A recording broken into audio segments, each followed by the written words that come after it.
Bonjour et bienvenue dans mon monde. C'est votre première visite, je présume.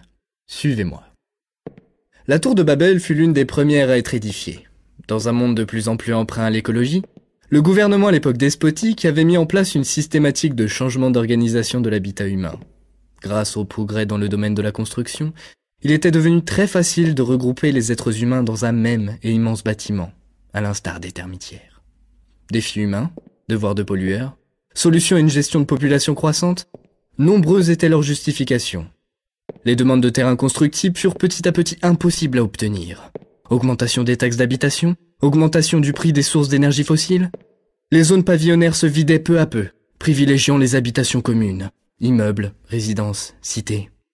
Les zones laissées à l'abandon devenaient des zones où la nature reprenait ses droits.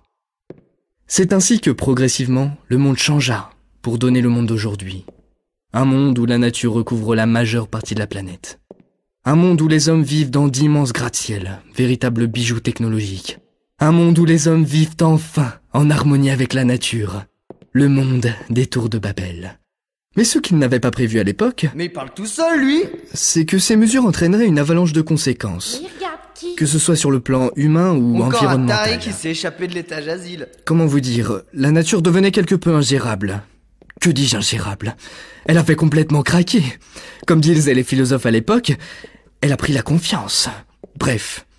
Quant aux hommes, la difficulté n'était pas moindre. Attention, Mais qu'est-ce que... Ah aïe aïe aïe aïe aïe aïe aïe aïe. Oh putain, tu l'as tué. Moi? Mais j'ai rien fait! Bah justement. Attends, je vais regarder. Ah là là là là là là là là! Je sens pas son pouls! Pousse-toi. Faut voir s'il respire. Et tu comptes voir ça dans ce miroir? C'est pour le mettre devant sa bouche, pour voir s'il fait de la buée.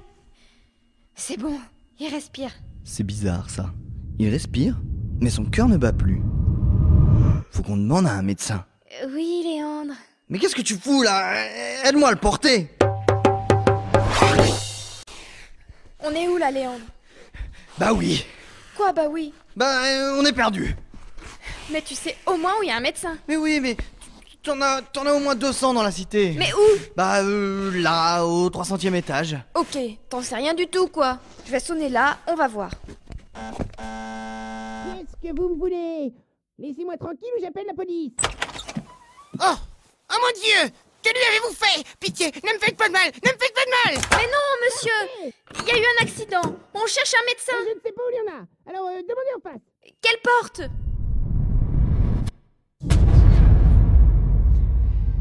Bon, tu sais que je suis pas du genre à me débiner. Hein. Mais là, par contre, je le sens pas. Hein. Elle était pas cette porte quand on est On arrivé. n'a pas dû faire attention. Je suis vraiment fatiguée de le porter. Une porte avec une voûte, du bois renforcé et des pics en métal. On n'aurait pas fait attention? Tu rigoles, ça doit être une maison de sorcier ou de marabout, un truc comme ça. T'as fini, Léandre? Oui? Bonjour! C'est pourquoi? Excusez-moi, monsieur. On cherche un médecin. Oh, un médecin? Où trouver un médecin? Je crois qu'il y en a un près de la... Ah bah non! C'est ici! Ah bah oui, je suis bête. Je suis médecin. Entrez. Il n'y a que vous? Parfait, d'accord. Attendez ici quelques secondes, j'ai quelques préparatifs à faire. D'accord. Léandre, on le pose là. Tu vois? Je savais en fait. T'es sûr que c'est un médecin? Bah bien sûr. Intuition féminine. Tu peux pas comprendre. C'est bon, suivez-moi. Installez-vous. Alors, c'est pourquoi? Vous rigolez? Hein? Oh oui. Et que lui est-il arrivé? Il est tombé et s'est cogné la tête, docteur. Docteur? Oui, mettez-le sur le bureau. Sur le bureau? Oui. Bon, ne discute pas. Oh, mais c'est rien, juste une petite commotion cérébrale. Et vous arrivez à savoir ça en lui pinçant le nez? Laissez-moi faire. Alors, voilà. Alors, c'est une petite manipulation chirurgicale reconnue dans le métier. Plus très utilisée, mais toutefois très efficace. Un massage du cuir chevelu? Oui, après lequel j'applique un petit bandage parfumé à la camomille. Ok. Bon, Gladys, on va voir un médecin maintenant? Bon, je crois que c'est le moment de se barrer, Léandre. Bon, merci, docteur. On aime beaucoup ce que vous faites. Nous, on va y aller, on vous laisse avec lui. Il vous réglera, vous en faites pas. Je pense que, vu comment on l'a rencontré, il doit avoir l'habitude. Au revoir. Mais qu'est-ce qui se passe? Je suis où? Ben, vous êtes chez moi, je vous ai soigné, c'est vrai, et il faut me payer maintenant. Payer? C'est-à-dire que... Ah, vous êtes toujours là. Oui, donc excusez-moi pour cette interruption. Oui, donc je disais, pour les hommes, la difficulté n'était pas moindre.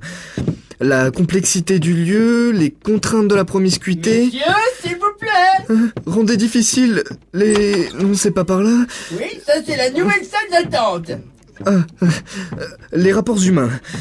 Oui, c'est pour ça qu'il ne faut pas les compliquer, alors payez maintenant. L'évolution du milieu de vie n'avait pas supprimé les rapports belliqueux. Bah tu vas en goûter du rapport belliqueux, toi bouge pas. Voilà, nous avons fini notre courte mais passionnante présentation. Nous nous retrouverons très bientôt, Oh putain! Qu'est-ce que je te dis, hein?